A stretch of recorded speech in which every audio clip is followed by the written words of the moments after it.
Right, hello everybody, welcome back. And as you can see, I'm joined by my next guest, and I've got to be honest, I've been really, really looking forward to this one. Now, he's the Swiss Army knife of business. He's an entrepreneur, and of course, he'll start off BBC Apprentice. It is Richard Wood. Richard, how you doing, my friend? I'm very good. Thank you so much for inviting me along. Yeah, the Swiss Army knife. You jumped straight in with that. I'd like it. All right, fair enough. Fair enough. One thing I did leave out, actually, Richard, and I should have put it in there, is actually generally, and I mean this, not just blowing smoke, really, really decent guy as well, I have to say. It's a pleasure to have you on. Now, everybody watching might be wondering, what is Richard Woods doing? Star of the BBC Apprentice show, entrepreneur. What's he got to do with a Metro? We will come to that, but you do have an association with the wonderful Metro car. Before we do that, though, anybody watching and wants to cast their mind back 2015, Richard, I'm going to put you through this, I'm afraid. Get some of your best bits from BBC Apprentice. Watch it. That's yours to keep, all right? That's fantastic. So you've been a great candidate, a good guest on this show as well. Let's have a look at your highlights, Richard. I'm like a Swiss Army knife of business skills. I actually want to be the charming, bumbling English guy. Come here, you. Oh, Beverly. Oh, yeah. Richard has some certain qualities that irritated me at the start. Yo, yo, yo. Hello, Super Sub Team. But now I've changed my perception and they actually make me laugh, and I think he's a lovely man. It's Richard's way or the highway, but when you get to know him, you can't help but warm to him. That is the most amazing sandwich that your husband will eat today. Might put my feet up. In all the years that I have run this task in this boardroom, this has got to be one of the best. I'll go grab a coffee. See you later, mate. I'll be outside. Ladies and gentlemen, Richard Woods. Well,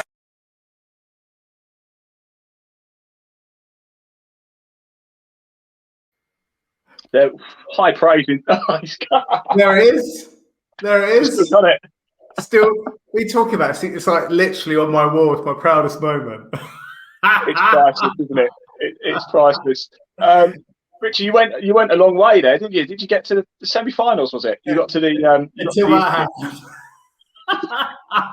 I don't know why they're all within arm's reach. I didn't even know you were going to do that. Honestly. Richard, you made it all the way to the interview stage, didn't you? Yeah. That's notoriously grueling, isn't it?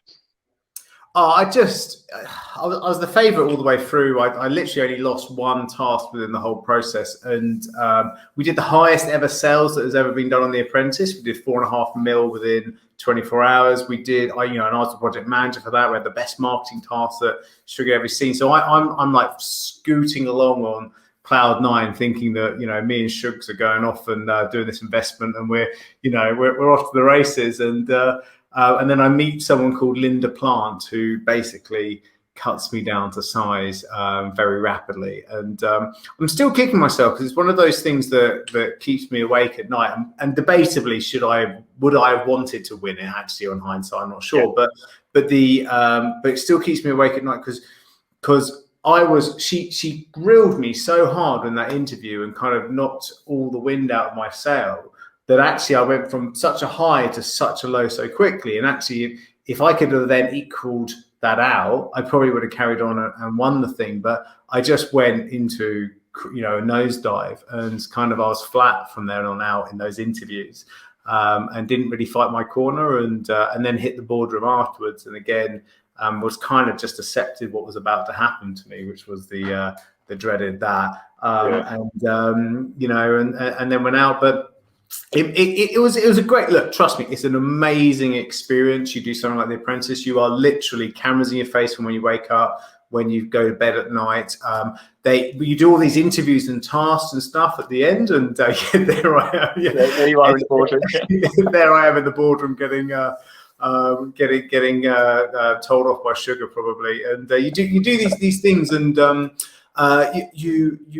people don't realize that you're there for like 3 months, and you get one phone call home to your loved ones, which is my wife, and about 2 days before I was picked up by the car to go into the house to do the apprentice stuff, my wife comes in with a clear blue pregnancy test to sort of say I'm pregnant. And I'm like, and then I'm off for the 3 months. So my 10-minute phone call home per week was sort of 9.5 minutes of Cara going, I can't believe, I'm pregnant, I've got morning sickness and the rest of it. And then 30 seconds of me going, this apprentice stuff's going all right. Okay. So it's going to be okay. So yeah. Your wife probably wanted you out then, didn't she? She probably wanted you fired in the first week. Well, I kind of got away with it, I kind of, missed the morning sickness piece. She's in the other room. She'll probably tell me off after this interview. So, Richard, and even to this day, though, you're still a successful entrepreneur. What are you up to these days? So I run something called the $1 Million Sprint. So we help business owners go from some revenue to $1 million in revenue and beyond. So it's a coaching and mentoring business, very much focused on marketing and lead generation. That's the catalyst as a small business to actually get up to your first million. After that, then a load of other things kick in. So we help them to get up to that stage where we're creating big growth problems for them through lots of inquiries and lots of sales. And that's what the $1 Million Sprint does. Fantastic. Sounds excellent. Now, this is a car show. Yes, I was going to say, you don't want to hear about that stuff. It's a real business. We need to talk about cars. So as you can see in the background, there's a load of Metros, Austin Metros, Rover Metro, MG, whatever you want to call it. And you do have an association with the Metro car, don't you? What is it, Richard? Oh, well, it's a wonderful sight to see such amazing pieces of automobile machining artwork, really, that's behind you. So my first car was a Rover Metro Casino Royale. It was a proper piece of machinery, and I loved it. It was literally just it was a wonderful thing to drive, as obviously many of your listeners will know. And it was really nippy. It was a great car. I remember kind of pulling out the driveway in it, and after I passed my test, and just feeling like the world is my oyster, and this little machine was just whipping around the place. And I loved it. I mean, it really genuinely is probably well up there in my favorite car that I've ever owned. A Metro Casino Royale. Now, obviously, that was well before the most recent James Bond film called Casino Royale. Was it named after the original one? Because there was an original Bond, wasn't there? Casino Royale before that. Yeah, well, it was a book, So the Casino Royale was never produced until there, and it was one of the first, I think, James Bond books that was never made into a film. I think, isn't it based upon an unfinished manuscript? I think the Casino Royale. I can't remember, but in terms of James Bond films, but yeah, obviously the actual film wasn't out then. So it was a trailblazer of a car, a variant there. Yeah, but honestly, it was a great little thing. And we always laugh because I was always like, no, I don't drive a Metro. I drive a Rover Metro Casino Royale. It's no normal machine. It's great. I loved it. What have you driven since, Richard? Let's go through your car history. So you had the Metro. Obviously, you probably didn't want to part ways, but eventually you probably had to. What did you go to? I kind of had to. It became a bit of a. So I went to university in it, and I'd be driving around the place. And actually, my uncle, who had a little office near where our family house was he was a printer. And I was his big kind of showpiece was to print these car stickers and stick it on the back of the Rover Metro.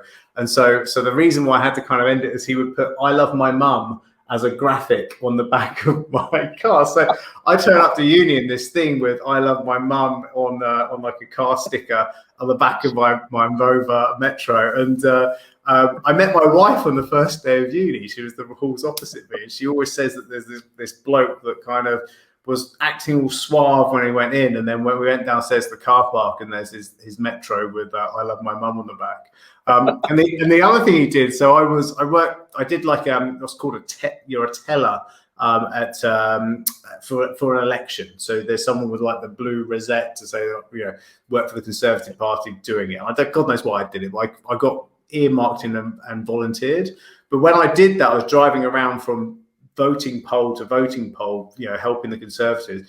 And my uncle put "I love Tony" on the back, as in Tony Blair when he did that on the back of my Metro. So again, I'm running around supposedly working for the Conservatives with "I love Tony" on the back of my car. You might have given your age away there, Richard, as well.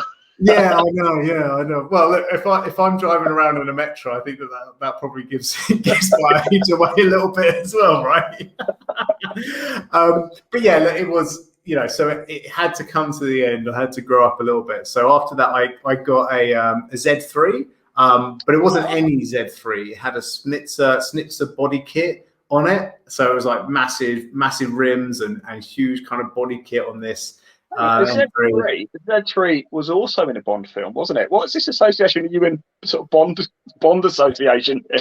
Must be. I'm going to say the next one was a 911. That wasn't, but it's only right. But yeah, so I think God knows. Maybe it is. Maybe I'm not telling you something yet. I couldn't tell you. I'd have to kill you. And then after that, we had went to Range Rover, just classic Range Rover Sports, because I thought it was special. And since then, it's been kind of the more boring end of the market. But yeah, those first two cars, my little Z3 and my little Rover Metro, was those were more fun than the kind of more grown up cars. Yeah, I bet it was a cracker. My first car was a Rover as well, it was a 200, and I remember being the only guy at college with a 5-door family saloon with beige interior and cassette deck. Everybody else had Fiat Puntos and Vauxhall Porters and cool stuff like that, and I had a Rover 214, beige interior, walnut dash. Brilliant. Walnut dash. So the Casino Royale wasn't quite a walnut dash, but it had like a walnut strip across the front bit, just a little bit of detailing. But cassette deck. Oh, the classic.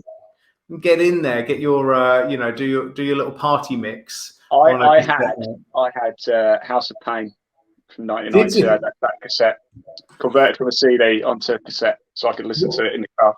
What was the first song that you drove out when you passed your test? What was the first song that was playing? Do you remember? I ain't gonna tell you that. That's a question, but do you know? That's a good question. I remember distinctly in the Casino Royale, coming out of Mum and Dad's gates, and flick it on. The first one I went to was Kevin and Penny's Go Large soundtrack, classic. And then can you think of the song it might have been? It's not that. I want to do it or something. Yes. All I want to do is do it, big girl, big girl. And I'm bombing out the gate going, all I want to do is do it, big girl, big girl. And I'm driving around like water in my little I just don't know. Because when you look at those things and when you've got the classic kind of manufacturer, spec, I imagine your guys have probably spec'd these things up a little bit more, but the wheels are very narrow and it just kind of hovers around on these narrow wheels. And so I'm whipping around corners on this thing with these little narrow wheels and going, all I want to do is do it, big girl, big girl. Just bobbing around. Window down, obviously elbow over it going, hey, how you doing?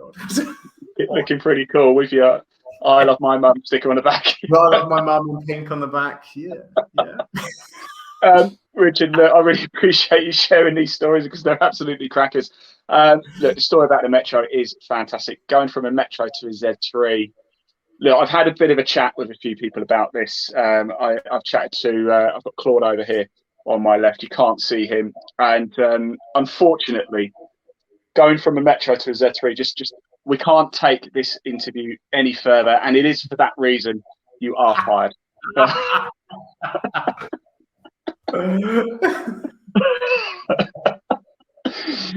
Richard, thanks for your time. I really, really do appreciate it. It's an absolute pleasure. We must catch up when we can get out of lockdown and go for a beer or something. That would be absolutely brilliant.